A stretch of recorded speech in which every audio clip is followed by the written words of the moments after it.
ನಾವು ಒಬ್ಬರಿಗೆ ಒಳ್ಳೇದು ಮಾಡಿದ್ರೆ ನಮಗೆ ಅದು ಒಳ್ಳೇದು ಬರುತ್ತೆ, ನಾವು ಒಬ್ರಿಗೆ ಕೆಟ್ಟದ್ದು ಮಾಡಿದ್ರೆ ನಮಗೆ ಕೆಟ್ಟದಾಗತ್ತೆ. ಬಟ್ ಇದೊಂದೇ ಅಂತ ತಿಳ್ಕೊಂಡಿದ್ದಾರೆ ಭಾಳ ಜನ. ಇಲ್ಲ, ಈಗ ಯಾರೋ ಒಬ್ಬ ಚೆನ್ನಾಗಿ ಬೆಳೀತಾ ಇರ್ತಾನೆ, ಹೌದಾ? ಅವನು ಈ ನನ್ನ ಮಗ ಹೆಂಗೆ ಇಷ್ಟೊಂದು ದುಡ್ಡು ಮಾಡ್ದ, ಇವನು ಹೆಂಗೆ ಈ ಥರ ಬೆಳೆದ ಅಂತ ಜೆಲೇಸಿಯಸ್ ಹೊಟ್ಟೆ ಹುರ್ಕೊಂತೀವಲ್ಲ, ಅದು ಕೂಡ ಕರ್ಮ ಆಗುತ್ತೆ ನಿಮ್ಮ ಲೈಫಲ್ಲಿ. ಮತ್ತೆ ಇನ್ನೊಬ್ರು ಏನೋ ಒಂದು ನೋಡಿ ಕೆಟ್ಟದಾಗಿ ರಿಯಾಕ್ಟ್ ಮಾಡ್ಕೊಂಡಿರ್ತಾರೆ ನಿಮ್ಮ ಮನಸ್ಸಲ್ಲೇ. ಒಬ್ರನ್ನ ನೋಡಿ ಅವ್ರನ್ನ ಅಪಹಾಸ್ಯ ಮಾಡ್ಕೊಂಡಿರ್ತಾರೆ ಒಳಗಡೆ, ಅದು ಕೂಡ ಕರ್ಮ ಕಾಡುತ್ತೆ. ನೀವು ನೋಡಿ ಬೇಕಾರೆ ಒಬ್ಬರಿಗೆ ಒಳ್ಳೇದನ್ನು ಬಯಸಿ, ಒಬ್ಬನ ಯಾರೋ ತುಂಬ ಬೆಳೀತಾ ಇರ್ತಾನೆ, ಇನ್ನೂ ಚೆನ್ನಾಗಿ ಬೆಳೀಲಪ್ಪ, ಸಮಾಜಕ್ಕೆ ಒಳ್ಳೇದು ಮಾಡಲಿ, ಅವ್ರ ಮನೆಗೆ ಒಳ್ಳೆ ಹೆಸರು ತಂದುಕೊಡ್ಲಿ ಅಂತ ನೀವು ನಿಮ್ಮ ಮನಸ್ಸಲ್ಲಿ ಅಂದ್ಕೊಳ್ಳಿ. ನೀವು ಹೆಂಗೆ ಬೆಳಿತೀರ ಅಂದರೆ ಆ ಥರ ಬೆಳಿತೀರ. ಇದೇ ಇರೋದು ಕರ್ಮ ಅಂದರೆ. ಒಬ್ರಿಗೆ ಒಳ್ಳೇದು ಮಾಡಿದೆ ನನಗೆ ಒಳ್ಳೇದು ಬರುತ್ತೆ, ಅದು ಕೂಡ ಬರುತ್ತೆ. ಅದು ಬರಲ್ಲ ಅಂತ 100% ಬರುತ್ತೆ. ಬಟ್ ಒಳಗಡೆ ಏನು ಮನಸ್ಸಿನಲ್ಲಿ ಏನು ಬೀಜ ಬಿಚ್ಚಿದ್ದೀರ ಅದು ಕೂಡ ಒಂದ್ಸಲಿ ದೊಡ್ಡದಾಗಿ ಬೆಳೆಯುತ್ತೆ. ಕರ್ಮದ ಸಿದ್ಧಾಂತ ಇಷ್ಟೇ. ಬರೇ ಮಾಡೋ ಕೆಲಸದಿಂದ ಕರ್ಮ ಅಲ್ಲ, ನಾವೇನು ಯೋಚನೆ ಮಾಡ್ತೀವಿ, ನಾವೇನು ಥಿಂಕ್ ಮಾಡ್ತೀವಿ. ಅದಕ್ಕೆ ದೊಡ್ಡವ್ರು ಹೇಳ್ತಾ ಇದ್ರು ಅವಾಗ, ಒಳ್ಳೆದನ್ನೇ ಯೋಚನೆ ಮಾಡು, ಒಳ್ಳೆಯದನ್ನೇ ಮಾತಾಡು. ಇವೆಲ್ಲ ಯಾಕೆ ಮಾಡ್ತಿದ್ರು? ಇನ್ನೂ ನಾನು ಕಲಿತಿದ್ದೇನೆ. ಕೆಲವೊಂದ್ಸಲಿ ಸಿಟ್ಟು ಬಂದಾಗ ನನ್ನ ಬಾಯಲ್ಲೂ ಕೆಲವೊಂದು ಪದಗಳು ಬರುತ್ತೆ, ಅದನ್ನು ಕಡಿಮೆ ಮಾಡ್ಕೊತಿದ್ದೀನಿ. ಕಂಟ್ರೋಲಿಗೆ ಬಂದಿದೆ ಸ್ವಲ್ಪ. ಇದೇ ರೀತಿ ಕರ್ಮ ಆ್ಯಡ್ ಆಗ್ತಾ ಹೋಗುತ್ತೆ ಮನುಷ್ಯನಿಗೆ. ಇದು ನಾನು ನನ್ನ ಲೈಫಲ್ಲೇ ನೋಡ್ಕೊಂಡಾಗ, ನಾನು ಮುಂಚೆ ಸ್ವಲ್ಪ ತುಂಬ ಕೋಪಿಷ್ಠನಾಗಿದ್ದೆ.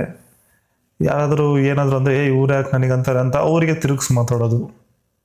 ಈಗೆಲ್ಲ ಹೋಗ್ಲಿ ಬಿಡು ಅಂತಾರ, ಯಾಕೆ ಹಿಂಗಂದ್ರೆ ಅಂತ ಅವರಿಗೆ ನಿಧಾನಕ್ಕೆ ಹೇಳ್ತೀನಿ.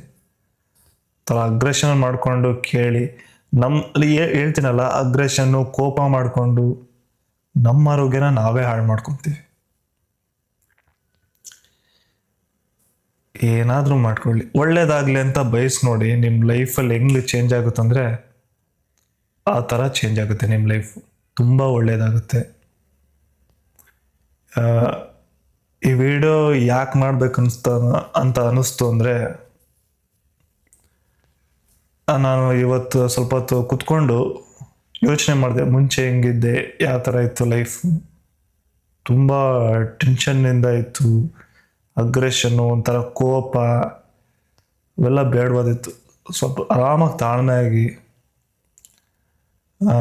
ಕೆಲವೊಬ್ಬರನ್ನ ಆಗಲಿಲ್ಲವ್ರನ್ನ ಅವಾಯ್ಡ್ ಮಾಡಿಕೊಂಡು, ನೀವು ಅಲ್ಲಿ ಆರಾಮಾಗಿ ನಿಮ್ಮ ಸ್ಥಳದಲ್ಲಿರ್ರಿ, ನಾವು ನಮ್ಮ ಸ್ಥಳದಲ್ಲಿ ಇರ್ತೀವಿ ಅಂದ್ಕೊಂಡು ಅವ್ರಿಗೆ ಒಳ್ಳೆಯದೇ ಆಗಲಿ ಅಂತ ಬಯಸಿದ್ಮೇಲೆ ನನ್ನ ಲೈಫಲ್ಲೂ ತುಂಬ ಚೆನ್ನಾಗಿದೆ ಲೈಫೀಗ.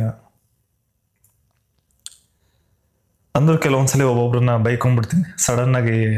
ಅವ್ರೇನೋ ಸ್ವಲ್ಪ ನಮಗೆ ವಿರುದ್ಧವಾಗಿ ಏನೋ ಮಾತಾಡಿರ್ತಾರೆ, ಅವ್ರ ಮುಖ ನೋಡಿದ ತಕ್ಷಣ ಕೆಲವೊಂದ್ಸಲಿ ಅನಿಸುತ್ತೆ ಈಗ ತುಂಬ ಕಂಟ್ರೋಲಿಗೆ ಬಂದಿದೆ. ಕೆಲವೊಂದು ಸ್ಪಿರಿಚುವಲ್ ಪ್ರಾಕ್ಟೀಸ್ನ ಮಾಡ್ತಿರ್ಬೇಕು. ಆತ್ಮದ ಬಗ್ಗೆ ತುಂಬ ವಿಡಿಯೋಸು ಇದ್ದಾವೆ ಯೂಟ್ಯೂಬಲ್ಲಿ, ನೋಡಿ. ನಾನು ಹಿಂದಿನ ವಿಡಿಯೋದಲ್ಲಿ ಆತ್ಮದ ಬಗ್ಗೆ ನನಗೆ ಗೊತ್ತಿರೋ ಮಾಹಿತಿ ಪ್ರಕಾರ ಒಂದು ವಿಡಿಯೋ ಮಾಡಿದ್ದೀನಿ, ಅದನ್ನು ನೋಡಿ.